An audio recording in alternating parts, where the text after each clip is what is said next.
Good morning हमारे students and friend. आज के इस वीडियो में मैं आपको बताऊंगा कि सिंगल प्लेट क्लच जो है वो कैसे काम करती है। इससे पहले भी मैंने थ्योरी का भी एक वीडियो बनाया है।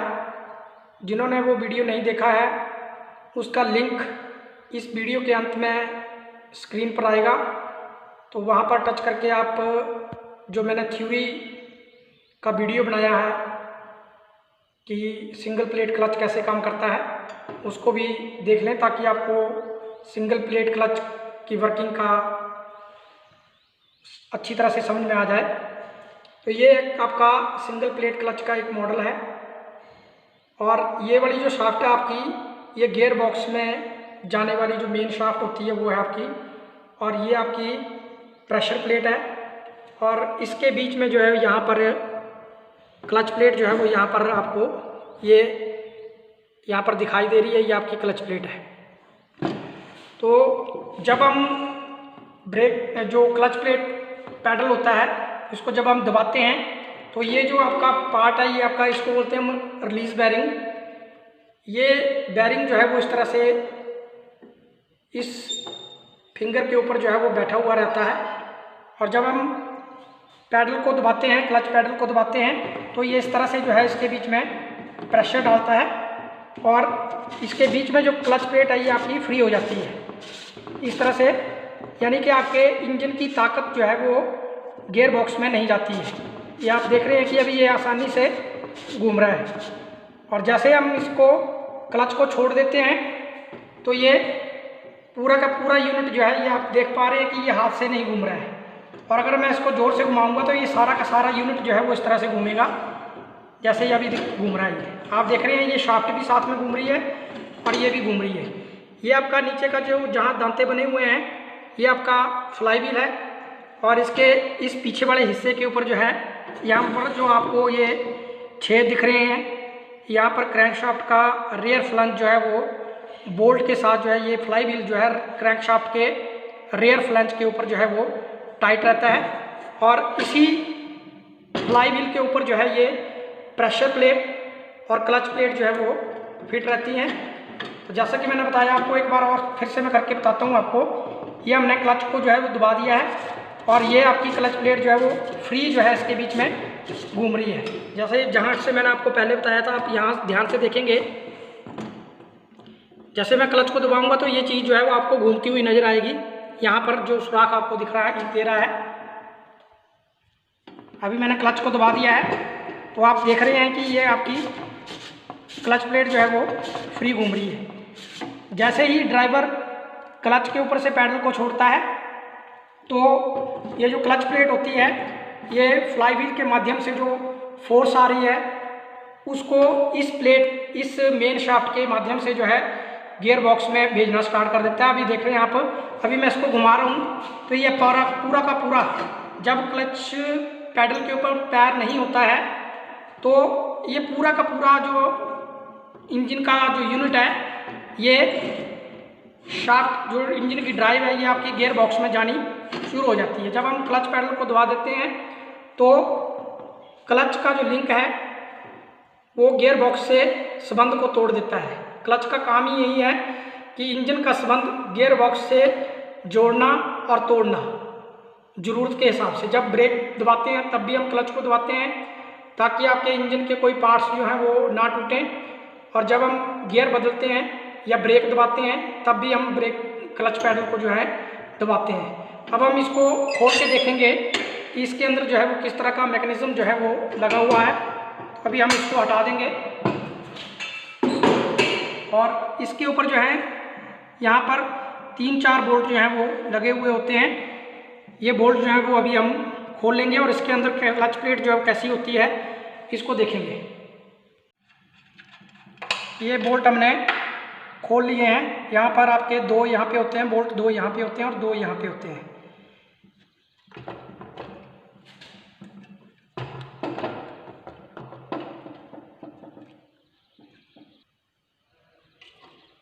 ये आपका रिलीज बैरिंग है, और ये आपकी प्रेशर प्लेट है, और ये आपकी क्लच प्लेट है।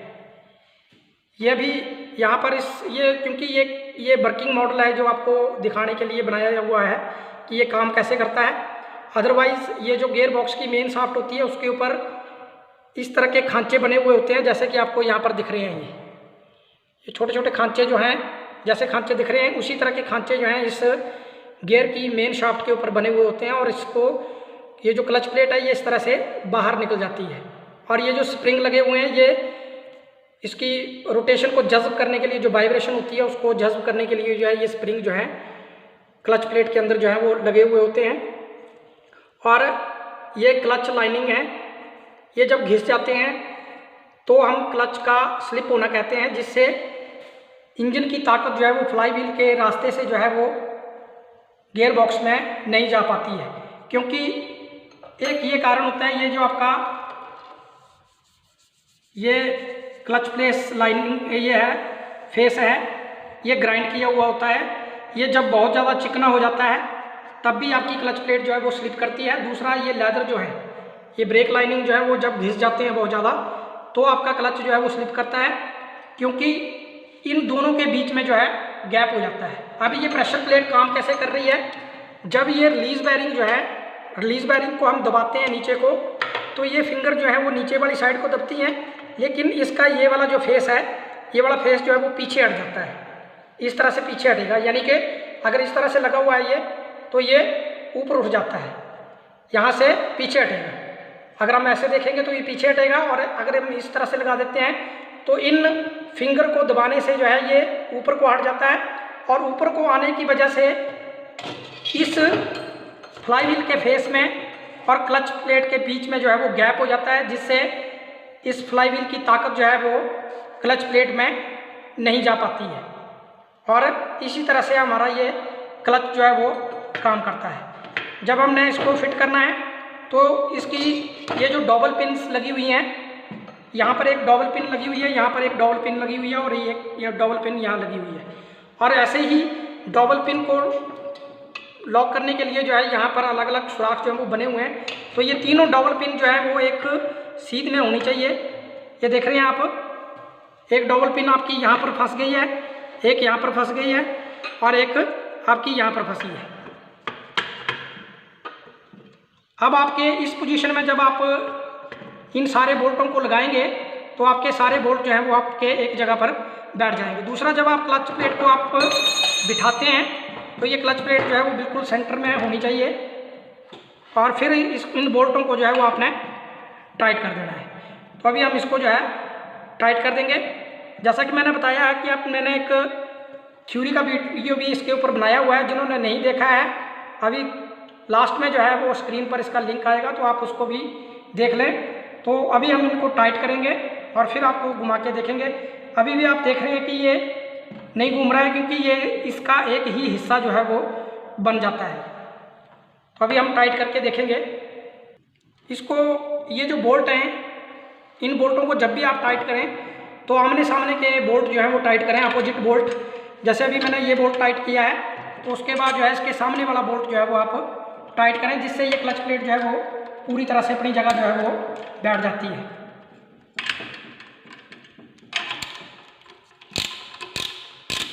अगर आप एक साइड के बोल्ट टाइट करेंगे तो ये पूरी तरह से बैठेगी नहीं ढंग से, और बोल्ट जो है वो आपके भी साथ में लगेंगे नहीं। और जब भी इनके बोल्ट लगाएं तो सब बोल्टों की चूड़ियाँ जो हैं, एक दो चूड़ियाँ सबकी लगा लें। ऐसा ना करें कि एक बोल्ट को टाइट करने के बाद पूरा टाइट कर दें, और बाकी वाले बोल्ट को जब आप लगाएंगे तो ये थोड़ी सी एक तरफ को जो है वो झुक जाएगी, जिससे आपके बोल्ट जो है वो लगेंगे नहीं।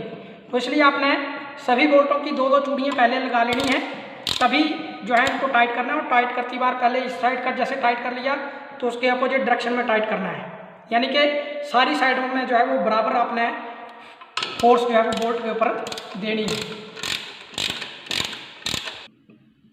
अभी हमने ये सारे बोल्ट जो हैं वो टाइट कर लिए हैं, और आप देख पा रहे हैं कि जैसे ही मैं इसको घुमा रहा हूँ तो ये सारा का सारा जो है वो एक ही साथ घूम रहा है, क्योंकि यहाँ पर ये जो फ्लाई व्हील है, फ्लाई व्हील के ऊपर जो है वो इंजन की ताकत आ रही है।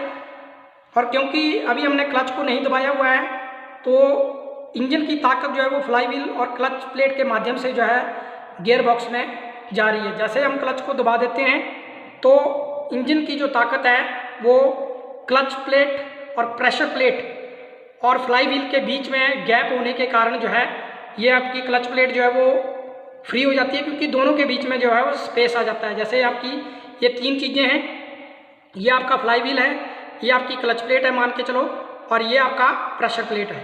जब ये फ्लाई व्हील तो एक ही जगह पे है, लेकिन जब प्रेशर प्लेट पीछे हटती है तो इस क्लच प्लेट के बीच में जो है वो गैप हो जाता है, और ये फिर अपनी ताकत जो है वो इस शाफ्ट के माध्यम से जो है गियर बॉक्स में जो है वो चाल को नहीं भेज पाती है। अभी हम इसको इस स्टैंड के ऊपर रख के देखेंगे और फिर से आपको एक बार दिखाएंगे कि इसको मैंने ये क्लच रिलीज बैरिंग जो है वो फिट कर दिया है। और अभी मैं एक बार आपको फिर से दबा के इसको दिखा देता हूँ कि ये किस तरह से काम करता है। अभी मैंने क्लच को दबा दिया है और आप देख पा रहे हैं कि ये आपकी क्लच प्लेट जो है वो आराम से घूम रही है। यानी कि इस टाइम जब हमने क्लच दबाया होता है तो इंजन की ताकत जो है वो क्लच प्लेट के माध्यम से इस मेन शाफ्ट में नहीं जा पाती है, क्योंकि दोनों के बीच में प्रेशर प्लेट और क्लच प्लेट के बीच में जो है वो गैप आ गया है और ताकत जो है वो इंजन की ताकत फ्लाई व्हील तक ही रह रही है। जैसे ही ड्राइवर क्लच को छोड़ देता है तो इन प्रेशर प्लेट और क्लच प्लेट के बीच में इन स्प्रिंग, ये जो पत्तियाँ सी लग रही हैं, इनकी जो फोर्स प्रेशर प्लेट के नीचे वाले हिस्से में पड़ी है, उनके कारण इनके बीच में जो गैप बना हुआ था वो गैप जो है वो ख़त्म हो गया है। तो अब इसको अगर मैं घुमाऊंगा तो ये पूरा का पूरा यूनिट जो है वो एक ही यूनिट बनकर चलेगा। जैसे आप देख पा रहे हैं, अभी सपोज करो ये इंजन घूम रहा है तो अभी इंजन की ताकत जो है वो इसके इंजन के घूमने से आपके गियर बॉक्स में जो है वो जा रही है। तो ये इस तरह से आपका ये सिंगल प्लेट क्लच जो है वो काम करता है। मुझे आशा है कि आप सिंगल प्लेट क्लच की वर्किंग के बारे में अच्छी तरह से समझ गए होंगे। अगला वीडियो हम किसी और टॉपिक के ऊपर बनाएंगे। Thank you. जय हिंद, जय भारत।